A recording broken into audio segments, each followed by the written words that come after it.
If you're just starting out learning blues piano, then here are 5 simple techniques that will make your playing sound better straight away. The first thing you can do is use the circle technique, which sounds like this. These are great because they sound impressive, they're simple to do, and you can build up the speed relatively quickly. To do this circle technique, pick any 3 notes from the blues scale. I'm using the minor blues scale in the key of C. And so I'm going to choose a C, a B flat and a G, which is what I showed you before. And then you're going to play them from the top, the middle, and then the bottom, which is the left. And you repeat that sequence. Top, middle, bottom, then jump to the top, middle, bottom. And that's why it's called a circle, because you're going round in circles. And if you're adding it to the left hand, if you're doing this sort of shuffle pattern in the left, like that, you go.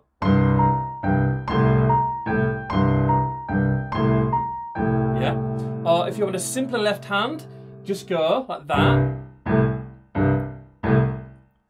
And then you just do 3 in your right, 1 in your left, like this.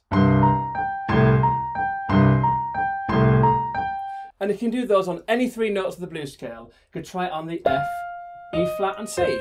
Just repeat that.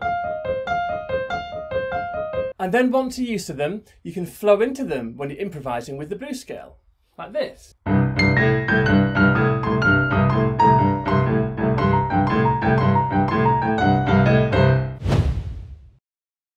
Crushed notes are the closest thing to bending a note that a piano can do, unlike guitars where you can bend the string.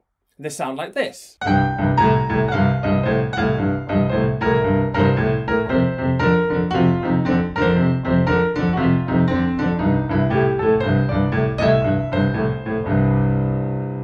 To play them, what you do is you very quickly slide from one note to another. And they sound particularly good if you can do a half step or semitone like this. So we go from the G flat to the G, but you slide quickly. And it sounds better if you go from a black key to a white key if you just use the same finger. Yeah? You can go up, but you have to go like that with your second and your third, or use different fingers. You can also do a bigger jump than a half step, for instance from the B flat to the C. Yeah? And as soon as you start using crushed notes, it really adds that bluesy sound to your playing. So when beginners start learning the blues, what they do is they learn the blues scale off by heart, and then they're ready to have a go at improvising. But when they do, it sounds all robotic and simple, like this.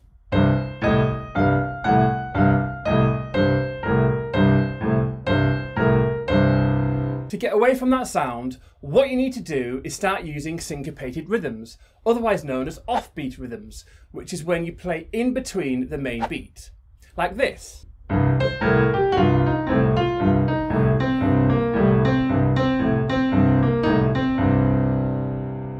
And I wasn't playing anything really advanced in the right hand then, but it sounded cool because I was using these syncopated rhythms. And to do them, like I said, you just play in between the main beats. So to show you this, what I'm going to do is I'm going to play a nice simple left hand playing on the 1, 2, 3, 4, so the main beats.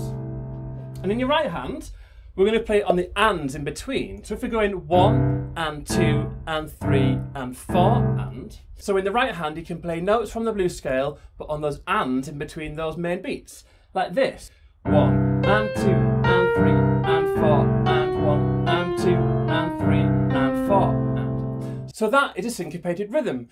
And you wouldn't only play in those ands in between the main beats. You chop and change between them and mix them with other rhythms as well.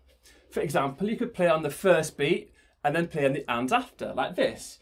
1 and 2 and 3 and 4 and 1 and 2 and 3 and 4 and. So you can start off slow, get used to using these syncopated rhythms, and then you can build up the speed and explore and have fun. I remember learning this next technique years ago, and at the time I was thrilled because it was a sound that I'd heard in blues piano, but when I was younger I didn't know what it was, I didn't know how to make that sound. And what it is octave harmonies, and it sounds like this.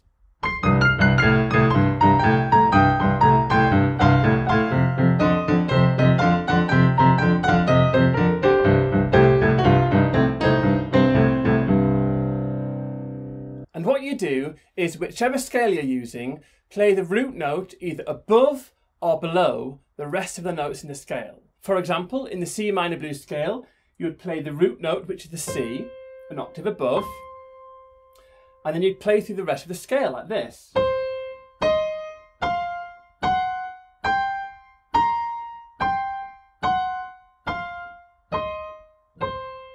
Yeah, that was slowly. As you can see, you have to adjust your fingering with your 2s and your 3s because of the different hand shape there. And then when you get used to it, you can speed it up. Play with the rhythms.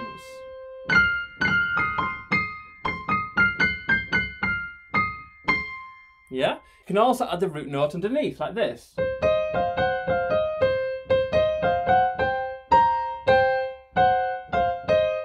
Yeah? So if you're a beginner, you may have to practice this slowly with a nice simple left hand just to get used to it. For example, something like this.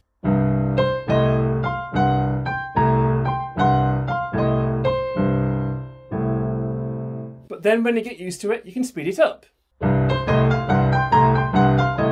If you're enjoying this video, you might be interested in my online course, Blues Piano and Improvisation for Beginners. So rather than jumping around from one random video to the next on YouTube, I'll take you from the start and methodically build up your skills until by the end, you'll be able to improvise blues piano with freedom and style. I'll leave a link in the description below. And finally, a common technique that lots of blues pianists use are tremolos. And I'm going to specifically show you tremolo thirds, which sound like this.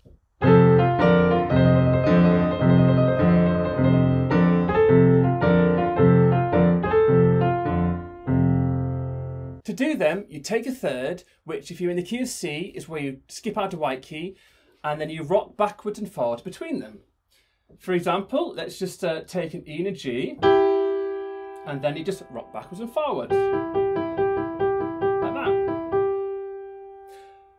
And it tends to sound better if you use notes from a chord that you're using in the left hand. For example, if you're in the C, the left, use notes from the C chord, so like that. Yeah? Or the C and the E. Yeah? Yeah? And the idea is to rock backwards and forwards quickly between the notes. But if you're a beginner, this can be quite tricky. So what you can do is you can think about it in groups of 3 and play it slower, and it still sounds like a cool tremolo, like this. 1, 2, 3, 1, 2, 3, 1, 2, 3, 1, 2, 3. Can you hear that? Yeah? And when you use the top of that blues riff there, and what you can do also, you can move down through these thirds like this.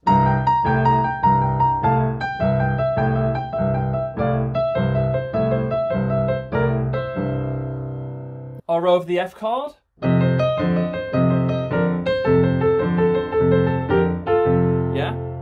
And you don't have to do that triplet thing. You can just rock backwards and forwards between the thirds as quick as you can if you want. And proper blues riffs can be really tricky to learn, which is why I've made this video that will teach you how to play a really impressive blues riff, but it builds up in 5 methodical stages. So check it out. Don't forget to take a look at my beginner blues course over on my website. I've been Arthur from Birds Piano Academy, and thanks for watching.